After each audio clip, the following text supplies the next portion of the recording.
Semana que acaba, semana que começa. A semana que terminou, infelizmente, foi dominada pelo falecimento, pelas notícias do falecimento da Rainha Isabel II, a monarca que mais tempo reinou na história britânica. Foram 70 anos de reinado, morreu com 96 anos. Isto sem que antes, poucos dias antes, não tenha deixado de nomear a nova primeira-ministra britânica, Liz Truss, que ganhou as eleições no Partido Conservador, ficando como líder do Partido Conservador e automaticamente como primeira-ministra, que acabou por ser nomeada formalmente pela Rainha Isabel II, como acabei de referir.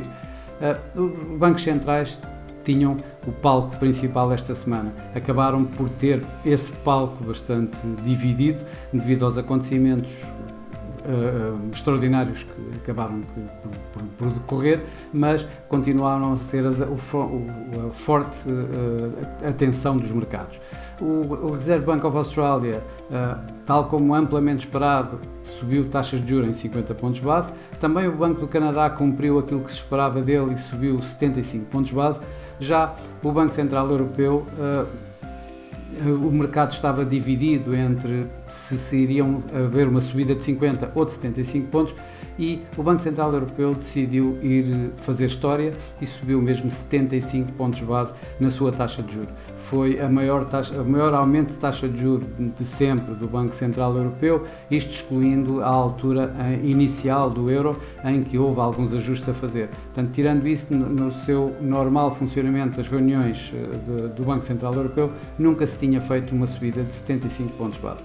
Mais do que isso, foi o discurso bastante hawkish por parte de Christine Lagarde, em que diz explicitamente que nas próximas reuniões irão continuar a subir taxas de juros.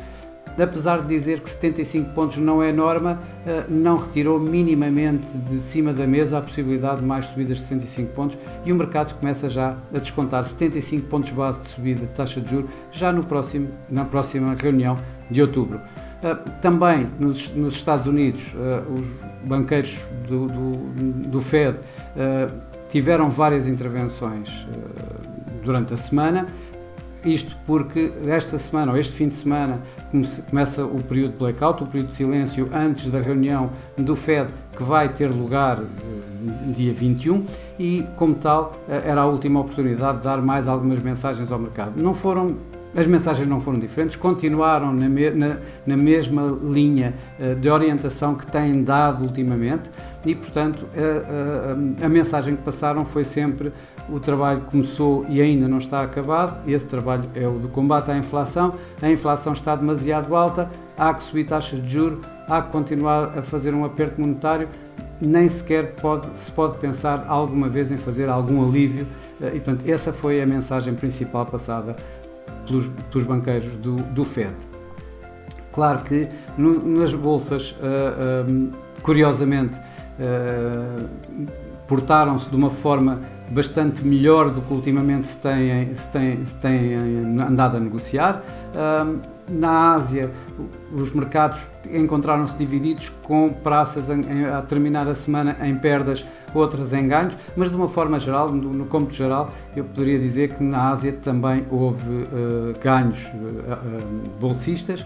Nos Estados Unidos foi o mercado que mais ganhou, talvez porque não houve nada diretamente relacionado e os mercados estavam de facto a recuperar das perdas anteriores, que foram bastante fortes. Por outro lado, os bons dados económicos, de alguma forma, que foram sendo conhecidos durante a semana, acabaram por dar aqui assim algum suporte à confiança dos investidores.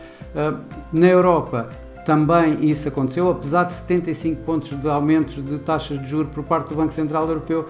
As bolsas europeias não ganharam muito, não foi relevante os ganhos semanais. Os ganhos na semana andaram à volta dos de 0,3% a 0,6% nos principais índices bolsistas europeus. Ainda assim, depois de uma subida de taxas e depois de um posicionamento hawkish por parte do Banco Central Europeu, é realmente relevante a evolução das bolsas na Europa. Por cá, o nosso PSI acabou por negociar um pouco em contraciclo, nada do outro mundo, estamos a falar apenas de um recuo, uma pequena correção, um recuo de 0,3%, ainda assim foi contra, digamos, a normal direção das bolsas, das principais bolsas europeias. A nível de empresas, a destacar os ganhos da EDP Renováveis, que foi a empresa que mais subiu esta semana, ganhando 5,5%, e por outro lado, nos 6,7% que a Galp perdeu durante esta semana. Os mercados do petróleo, os mercados das commodities, nomeadamente o petróleo, continuou em queda. O Brent chegou mesmo a negociar abaixo dos $90 por barril, mas acabou por terminar acima, recuperando alguma coisa, e os mercados de petróleo, os mercados internacionais do petróleo, acabaram por ter relativamente poucas perdas se compararmos com o que aconteceu nos últimos dias, nas últimas semanas. No mercado cambial, de realçar mais uma vez novos máximos do dólar, o índice DXY teve quase nos 111, portanto um novo máximo. O euro-dólar veio fazer um novo mínimo abaixo dos tais 99, um novo mínimo do ano e dos últimos quase 20 anos. E outras situações foram, nomeadamente, o iene e a libra, em que o dólar fez novos máximos contra estas divisas. Contra o iene está em mínimos de mais de 20 anos. O dólar-iene chegou quase a 145, a 144,9 contra o iene. Estamos a falar de máximos de 1998 do dólar-iene. Por outro lado, a libra contra o dólar chegou muito perto de 1,14, a 1,1404 por aí, e isso estamos a falar de um mínimo que já não era feito desde 1985, portanto praticamente 40 anos. Estes ganhos do dólar face a estas divisas acabaram por terminar a semana a recuar, mas foram feitos realmente novos mínimos na libra, no iene, contra novos máximos do dólar. Esta semana que vai entrar, principalmente o principal fator a considerar e onde estarão mais as atenções dos mercados vão estar nos dados económicos, nomeadamente na inflação e em particular na inflação dos Estados Unidos. A inflação dos Estados Unidos espera-se que recue dos 8,5% para os 8,1%, isto muito à custa de uma descida nos preços dos combustíveis. Mas o core, digamos, tirando os combustíveis e a alimentação, a inflação deverá subir de 5,9% para 6%, continuando a dar razão à mensagem do Fed, que continuará a tentar combater a inflação. Por outro lado, no Reino Unido, a inflação, que já está a 2 dígitos, nos 10,1%, provavelmente subirá mesmo para os 10,2%, apesar da forte descida nos combustíveis, e claro que só não sobe mais exatamente por isso, porque os combustíveis no Reino Unido têm caído também fortemente. Esta semana os mercados vão continuar a acompanhar a situação que se passa entre a guerra, digamos, de preços de energia, principalmente entre a União Europeia e a Rússia.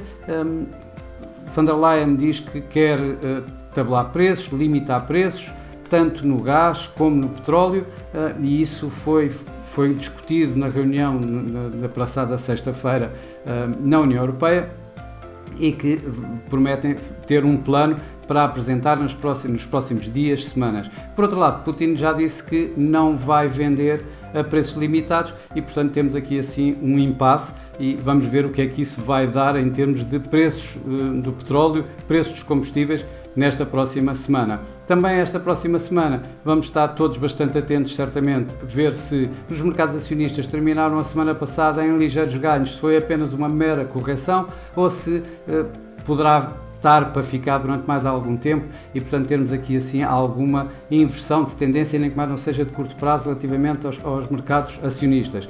No mercado cambial, o mercado vai estar bastante atento às quedas do iene.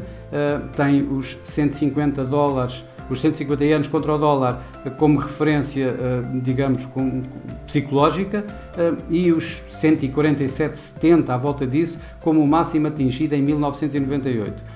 Por outro lado, o dólar, que terminou a semana a recuar, vamos ver se ele continua a recuar e dá aqui alguma ajuda, digamos, ao mercado acionista e aos mercados obrigacionistas, ou se por outro lado vai voltar a ganhos e, portanto, vai continuar a colocar pressão tanto ao iene, como à libra, como aos próprios mercados acionistas. Bancos centrais, esta semana não vamos ter, teríamos o Banco de Inglaterra, mas o Banco de Inglaterra adiou a reunião do dia 15 desta semana, dia 15, para a próxima semana, dia 22, devido exatamente ao luto nacional que está por causa do falecimento da Rainha Isabel II. Para já é tudo. Desejo a todos uma boa semana, obrigado por assistirem, sigam-me em 4x Simple ou nas redes sociais e para a semana cá estarei outra vez. Até lá!